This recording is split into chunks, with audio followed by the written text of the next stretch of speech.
Daniel capítulo 1 del verso 1 al verso 8. ¿Cómo podemos expresar nuestra fe en tiempos difíciles? En el libro de Daniel se nos presenta un ejemplo importante del cómo nosotros, como pueblo de Dios, podemos manifestar nuestra fe en medio de tiempos angustiosos. En el año 605 llega a Jerusalén un hombre llamado Nabucodonosor, quien es considerado el emperador de Babilonia. Él no solamente va a subyugar al pueblo de Jerusalén, también va a profanar el templo de Salomón, que fue construido por el mismo rey Salomón. Se va a llevar parte de los utensilios sagrados al templo de su Dios en la tierra de Babilonia, y con ello también se va a llevar a un grupo de personas de la élite del pueblo de Jerusalén, entre los cuales va Daniel y sus amigos. Sin embargo, en el capítulo 1 nosotros podemos darnos cuenta ya de cómo Daniel y sus amigos pudieron manifestar su fe en medio de este exilio, en medio de tiempos de mucha persecución. Vamos a dar lectura del verso 1 al verso 8 para estar contextualizados con lo que hoy vamos a reflexionar. En el año tercero del reinado de Joacim, rey de Judá, vino Nabucodonosor, rey de Babilonia, a Jerusalén y la sitió. Y el Señor entregó en sus manos a Joacim, rey de Judá, y parte de los utensilios de la casa de Dios, y los trajo a tierra de Sinar, a la casa de su Dios, y colocó los utensilios en la casa del tesoro de su Dios. Bueno, en estos versos ya se nos está explicando cómo Jerusalén ha sido subyugada por Nabucodonosor en el año 605 aproximadamente. Ya se nos ha explicado también en estos dos versos cómo el templo de Jerusalén ha sido profanado, utensilios sagrados han sido robados y llevados al templo de Nabucodonosor en Babilonia, y también, por lo que leemos en los versos siguientes, gran parte de las personas de Jerusalén, al menos las personas más importantes, las personas sabias, intelectuales y que formaban parte de la realeza, han sido llevados cautivos con el rey Nabucodonosor. Verso 3. Y dijo el rey a Aspenas, jefe de los eunucos, que trajese de los hijos de Israel, del linaje real de los príncipes. Una de las estrategias de los reinos antiguos, sobre todo del rey Nabucodonosor, era el evitar sediciones y rebeliones, quitándole a los subyugados o a los cautivos a sus hombres y a sus mujeres más importantes.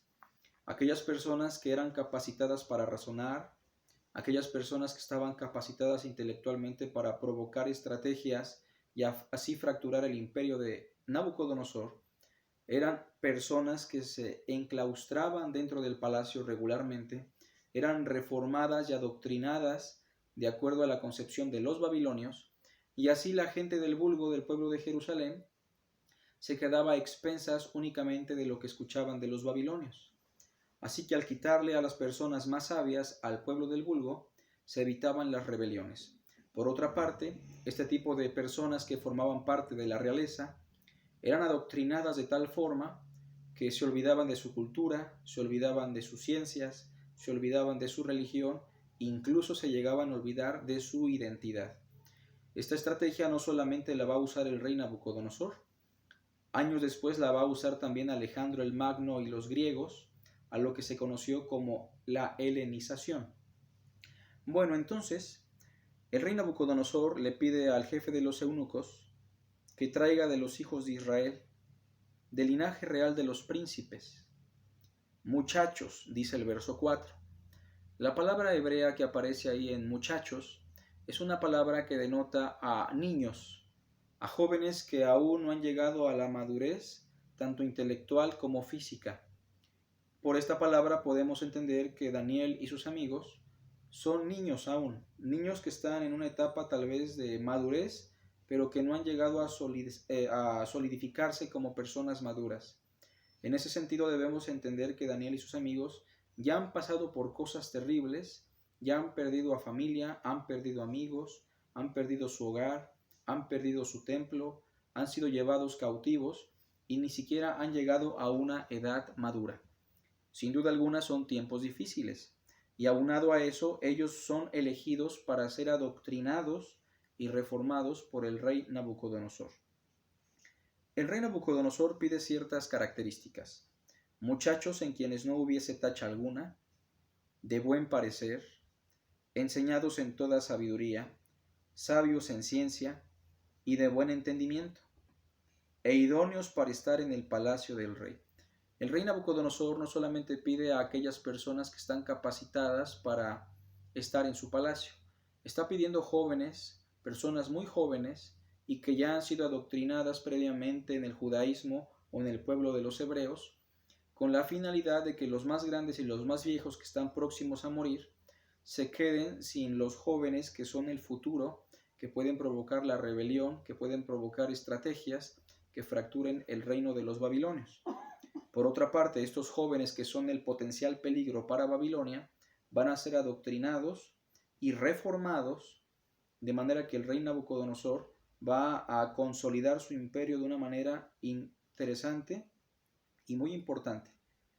Entonces el verso 4 sigue diciendo: y que les enseñase las letras y la lengua de los caldeos. Verso 5: y le señaló el rey ración para cada día, de la provisión de la comida del rey, y del vino que él bebía, y que los criase 3 años, para que al fin de ellos se presentasen delante del rey.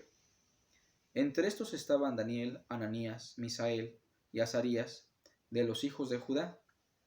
A estos el jefe de los eunucos puso nombres. Puso a Daniel Beltsasar, a Ananías Sadrac, a Misael Mesac y a Azarías Abed-nego.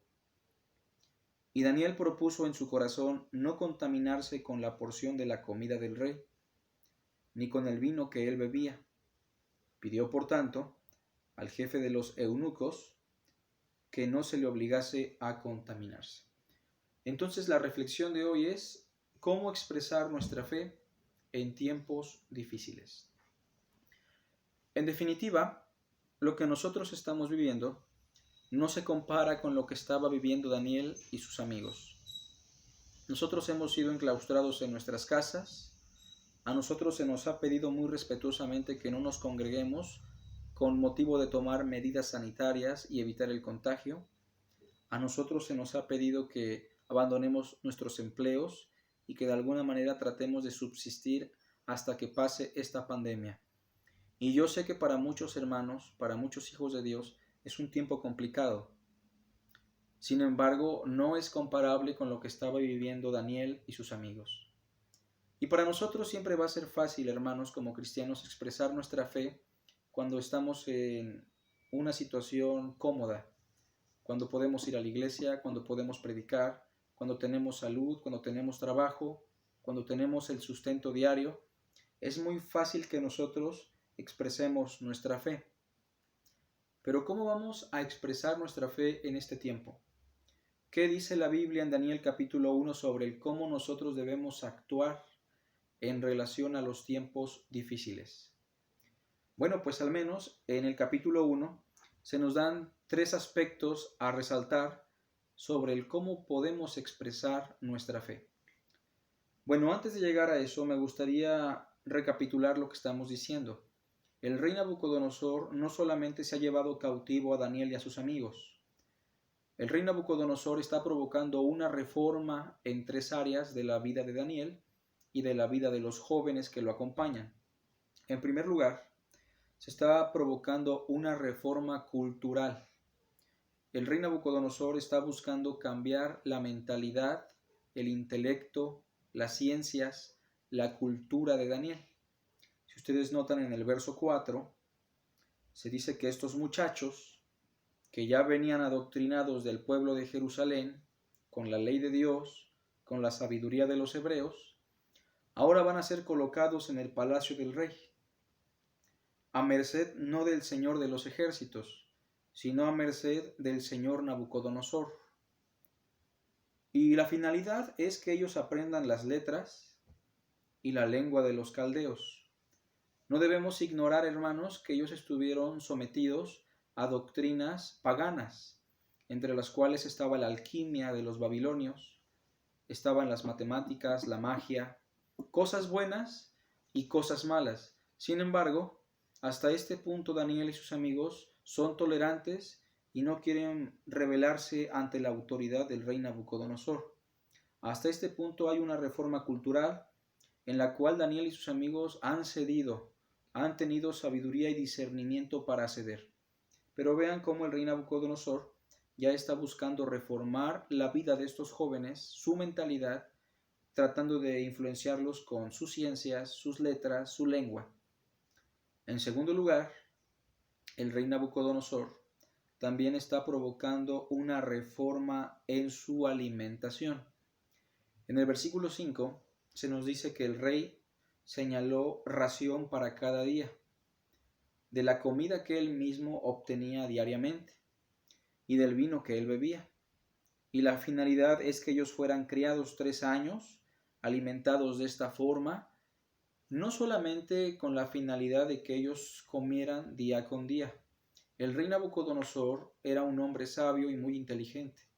Él no desconocía la religión de los judíos y él sabía que si por 3 años les enseñaba sus doctrinas, les enseñaba sus ciencias, la alquimia, la magia de los babilonios, y aunado a eso también les daba alimentos que iban en contra de la ley de su Dios, tarde que temprano, no solamente su cultura, sino también su religión se va a extinguir a medida que ellos se vean cauterizados al aceptar los alimentos que el rey les está ofreciendo. Así que, con mucha astucia, el rey Nabucodonosor, ya siendo un hombre sabio, un hombre viejo, un hombre de experiencia, está tratando de influenciar la vida de estos jóvenes que apenas se están levantando. Los está adoctrinando, les está quitando su religión, proveyéndoles de alimentos que van en contra de la ley de Dios. Y entonces hay un tercer aspecto que el rey Nabucodonosor, a través de su jefe de los eunucos, va a buscar alterar en la vida de estos jóvenes. En el verso 7 se nos dice que el rey Nabucodonosor, a través de su jefe de los eunucos, va también a reformar la identidad de los jóvenes, porque los nombres que ellos traían eran nombres que estaban relacionados estrechamente con el Dios de Israel. Entonces a Daniel, que significa el Señor es mi juez, y que probablemente al decirle Daniel, esto le va a estar recordando constantemente de dónde viene, quién es su Dios. Entonces le van a apodar Belsasar, le van a cambiar su nombre, y Belsasar significa literalmente príncipe de Bel. Bel era el dios principal de los babilonios, al cual adoraba Nabucodonosor, y ahora a Daniel le han puesto Belsasar, príncipe de Bel. Con esto, muy astutamente, el rey Nabucodonosor está buscando que Daniel pierda su identidad. Recordemos que en el judaísmo el nombre de una persona no se les colocaba con la finalidad de que la fonética fuera agradable, sino que el nombre de cada judío estaba reflejando su origen, su integridad, su prestigio, su personalidad. De manera que si a Daniel, el Señor es mi juez, le cambiamos a Belsasar, príncipe de Bel o príncipe del dios Bel, tarde que temprano, esto aunado con que su alimentación ha sido cambiada, aunado con que lo estamos adoctrinando, va a provocar evidentemente que estos jóvenes tarde que temprano se olviden de su religión, se olviden de su pueblo, y así se consolide el reino de los babilónicos sin tener que estar pensando en que se va a provocar una rebelión. A Ananías, que significa en hebreo el Señor me favorece o el Señor me está favoreciendo, le van a poner el nombre de Sadrach. Y Sadrach significa literalmente el dios sol ilumina, otra deidad de los babilonios, el dios sol. A Misael, que significa quien como el Señor, le van a poner Mesac, que significa quien como la diosa tierra, otro ídolo de los babilonios. A Azarías, que significa el Señor es mi ayudador, le van a poner Abed-Nego, que significaría siervo del dios fuego. Entonces vean cómo no solamente se les está queriendo adoctrinar, no solamente se les está queriendo extinguir de su religión con los alimentos paganos inmundos desde la perspectiva judía, También están queriendo borrar toda relación con su Dios al cambiarle su identidad. En definitiva, nosotros no estamos pasando por cosas como estas. Y con esto no estoy diciendo que no lo vayamos a vivir. Es muy probable que las cosas con los años se pongan feas y debemos estar preparados y debemos recordar lo mismo que tenemos en este pasaje para que cuando llegue el momento, hermanos, tengamos bases sólidas así como las tuvo Daniel.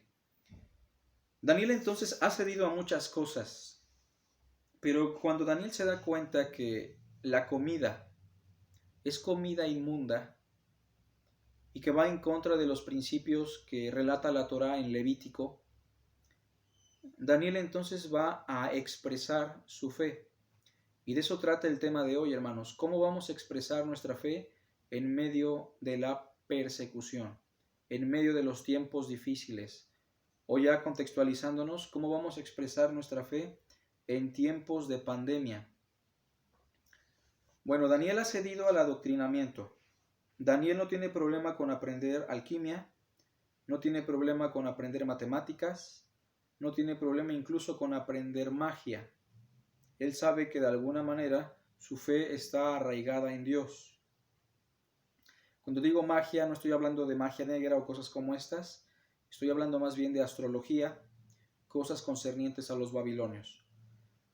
Sin embargo, Daniel también va a estar de acuerdo con que le pongan Belsasar. No va a tener problema con que le cambien el nombre.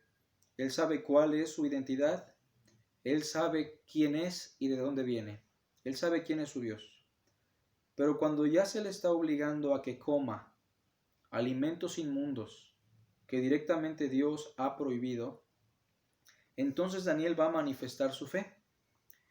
Y el primer punto de cómo manifestamos nuestra fe o cómo se manifiesta nuestra fe en tiempos complicados tiene que ver con lo siguiente. En primer lugar, una fe que se manifiesta en la consagración a Dios. El verso 8 dice, y Daniel propuso en su corazón no contaminarse. La fe de Daniel se manifiesta en primer lugar en la consagración. Daniel entiende que así como los utensilios del templo son santos, él también ha entendido que como individuo personal, él ha sido consagrado para Dios. Él ahora es un santo de Dios y en consecuencia toda acción, todo pensamiento, toda actitud o práctica que quebrante su finalidad, que vaya en contra de la consagración que Dios le ha dado, tiene que ser extinguida. Entonces lo primero que hace Daniel es proponer en su corazón no contaminarse con la porción de la comida del rey. Y esto ya refleja una fe que se manifiesta en la consagración a Dios. Y entonces en el verso 8 se nos dice que Daniel propuso en su corazón no contaminarse con la porción de la comida del rey, ni con el vino que él bebía. Pidió por tanto al jefe de los eunucos que no se le obligase a contaminarse. En segundo lugar, la fe de Daniel se va a manifestar en un discernimiento que proviene de Dios. Noten cómo Daniel es un hombre prudente. La fe de Daniel no es una fe que está cimentada en las emociones. Nosotros regularmente, hermanos, cuando estamos en tiempos difíciles, ya no estamos pensando muchas veces en la consagración. Si no tenemos comida, si no tenemos dinero, nuestra fe muchas veces es desplazada y empezamos a hacer tranzas, empezamos a inmiscuirnos en la corrupción con la finalidad de que sea suplida una necesidad básica. Bueno, pero nosotros vemos que Daniel está consagrado a Dios. Su fe se está manifestando en la santidad y en la consagración. Pero, en segundo lugar, la fe de Daniel se manifiesta en un discernimiento que proviene de Dios. Y esto es importante porque cuando estamos en tiempos difíciles, no tenemos regularmente un discernimiento que provenga de Dios. ¿Por qué? Porque estamos influenciados por nuestras emociones. Y recordemos que el hombre de doble ánimo o el hombre emocional va a ser inconstante en todos sus caminos. Precisamente Santiago, cuando dice esto en el capítulo 1, versículo 5, lo dice en el contexto de un tiempo de prueba, en un tiempo de persecución o de aflicción. Pero bueno, entonces el discernimiento va a ser importante, hermanos. Daniel no se revela con el adoctrinamiento, Daniel no se va a revelar con el cambio de identidad, pero Daniel sabe que ahora el comer alimentos inmundos que la ley prohíbe sí va en contra de lo que Dios pide, sí va en contra de lo que Dios manda. Y vean que él ha discernido en qué cosas puede ceder y en qué cosas no puede ceder. Nosotros en estos tiempos tenemos que pedirle a Dios discernimiento, hermanos. Tenemos que pedirle a Dios una conciencia sólida y fundada en las Escrituras.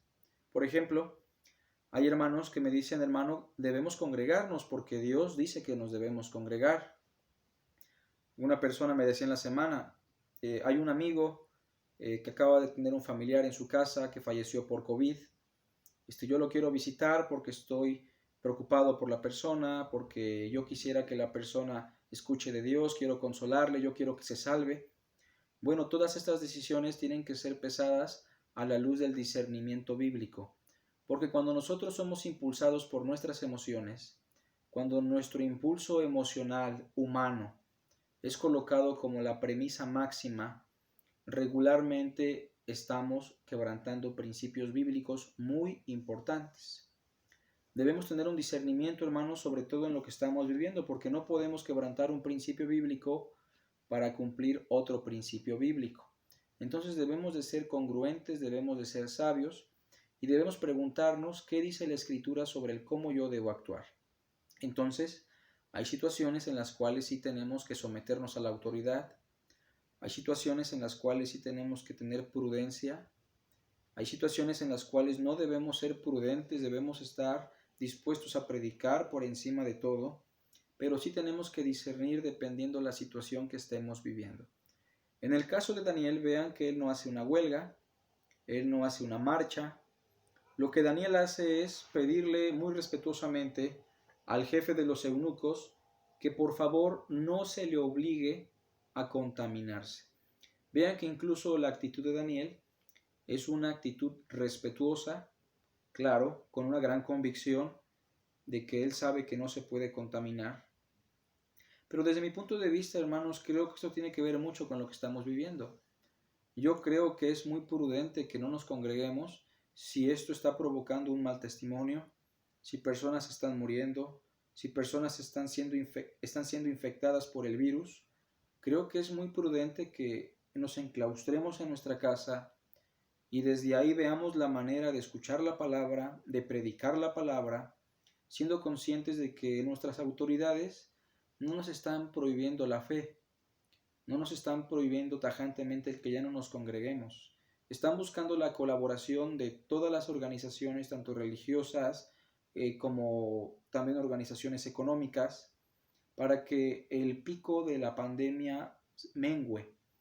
Y desde esta perspectiva creo que podemos ser prudentes. Creo que la Biblia sí nos dice que en tiempos bíblicos, cuando hubo plagas, pandemias, Dios mandó a su pueblo a enclaustrarse y a cuidarse. Bueno, pero si el gobierno nos dijera que está prohibido incluso predicar por medio del celular, por medio de la computadora, del internet o de los medios de los cuales echamos mano, entonces ya tenemos que discernir si están atacando directamente nuestra fe o están haciéndonos una petición para contribuir al bienestar de la sociedad. Y creo que Daniel está muy consciente de esto. Daniel sabe en qué momento él debe actuar y en qué momento él puede ceder ciertas cosas. En primer lugar, entonces, nuestra fe se manifiesta en la consagración a Dios. No olvidemos que el día domingo es el día del Señor, hermanos.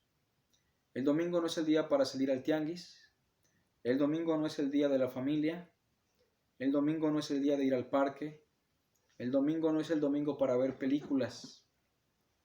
El domingo es el día del Señor y ustedes, si realmente tienen una fe en Cristo, una fe en Dios, primariamente deben guardar la consagración, no porque el día en sí sea importante, sino porque como iglesia lo hemos destinado para congregarnos, porque en ese día conmemoramos la expiación y la resurrección de Cristo, y nuestra fe debe estar manifestándose en primer lugar en la consagración.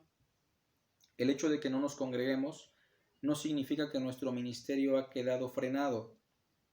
Usted tiene un ministerio que debe cumplir, ya sea el que enseña, ya sea el que administra, ya sea el que aconseja, ya sea usted la maestra de niños, usted tiene que buscar la forma, de acuerdo a las posibilidades que usted tiene, de que su consagración a Dios, de que su servicio como instrumento vivo siga palpable en medio de esta pandemia. En segundo lugar, estamos hablando del discernimiento, cómo usted debe actuar, cómo usted debe tomar en cuenta las medidas. Usted tiene que discernir cuándo va a ceder y cuándo no va a ceder. Pero recuerde, hermano, hermana, que nuestro parámetro a seguir es la Escritura, es la palabra de Dios. Y en tercer lugar, vean el versículo 9. Y puso Dios a Daniel en gracia y en buena voluntad con el jefe de los eunucos. Y dijo el jefe de los eunucos a Daniel: temo a mi señor el rey. En el verso 10 se empieza a manifestar el tema del temor al Señor. En el verso 10 el Señor no es Dios, el Señor es el rey Nabucodonosor. Pero el tema es el temor a Dios, porque en medio de esto está Daniel y está también el prestigio de su Dios. Así como el jefe de los eunucos tiene un temor y un miedo o respeto al rey Nabucodonosor, y no quiere por eso ceder ante la petición de Daniel, así también Daniel tiene un temor reverente a su Dios, un temor que está por encima de lo que piensa el rey Nabucodonosor, un temor que lo hace actuar en fe, una fe que está manifestando la reverencia y la adoración a Dios. Entonces el rey de los eunucos le dice: temo a mi señor el rey, que señaló vuestra comida y vuestra bebida. Pues luego que él vea vuestros rostros más pálidos que los de los muchachos, que son semejantes a vosotros, condenaréis para con el rey mi cabeza. Entonces el jefe de los eunucos tiene un temor para con el rey Nabucodonosor. Él tiene miedo de que el rey Nabucodonosor lo mate, le corte la cabeza, y entonces lo que lo obliga a persistir en que Daniel obtenga los alimentos y los ingiera es su temor reverente hacia el rey Nabucodonosor. Pero Daniel le dice en el verso 11,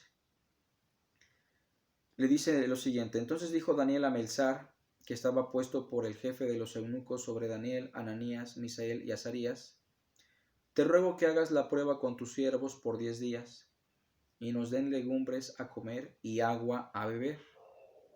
Compara luego nuestros rostros con los rostros de los muchachos que comen de la ración de la comida del rey, y haz después con tus siervos según veas. Daniel no sabía realmente, hermanos, si la comida que él iba a ingerir era mejor que la del rey. Y es muy probable que, haciendo un balance nutricional, pensemos que la comida del rey Nabucodonosor, aunque era comida inmunda, era comida tal vez con mayores propiedades, que contenía proteína, que contenía las vitaminas necesarias. Y aunque Daniel sabe que él va a comer puras legumbres, él no está confiado únicamente, hermanos, en los nutrientes que le puedan aportar los alimentos. Recuerden, lo que lo está impulsando es la fe a Dios, una fe en adoración, una fe en temor. Él no está confiando en que las legumbres son mejores que la carne. Él no está pensando que la lechuga es mejor que el cerdo.